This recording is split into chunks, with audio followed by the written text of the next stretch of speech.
So stable iOS 26.4 is now finally out.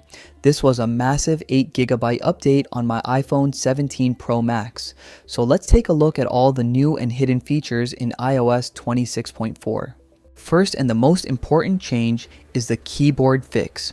Apple specifically mentioned in the RC version of 26.4 that keyboard accuracy and typing experience have been improved.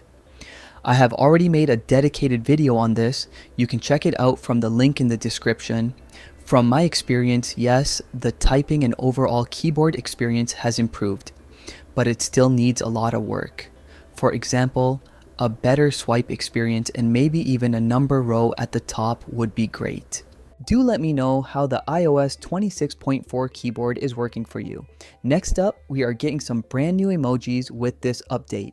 One of them getting a lot of attention is the distorted face emoji. Next, Apple has added a new hidden option.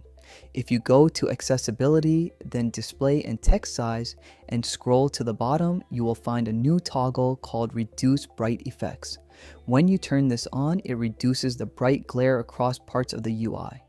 You can notice it in places like Spotlight search. For me, it is not making a huge difference. I still want an option that lets us control the liquid glass glow around toggles in Control Center. Next, we are getting a new layout in Apple Music for albums and playlists. There is also a cool feature called Playlist Playground, which allows you to create a custom playlist using a text prompt. It uses AI to analyze your input and generate recommendations, but unfortunately, this feature is currently limited to the US. Speaking of music, we also get 2 new ambient music widgets, and personally, I am using one of them. The wallpaper section has also received some changes. There is a new layout, and now you can offload wallpaper packs from your iPhone.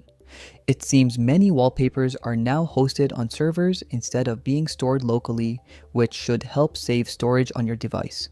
Next, we are getting updates to the Freeform app, including a new app icon. Also, this iOS 26.4 update includes carrier bundle updates for multiple countries, so let me know if your carrier is included. Apple Podcasts has also received a major update. You can now watch video podcasts and switch between audio and video modes easily. With a single tap, you can turn off video and continue listening in audio mode, which is a really useful addition.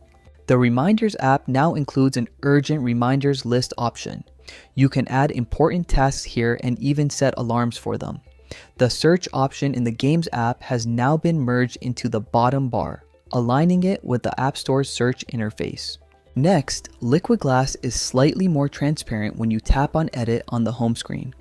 I think Apple might eventually add a full system toggle to control liquid glass transparency, similar to what we currently have for the lock screen clock. One thing still missing is encryption for RCS messages, which is disappointing.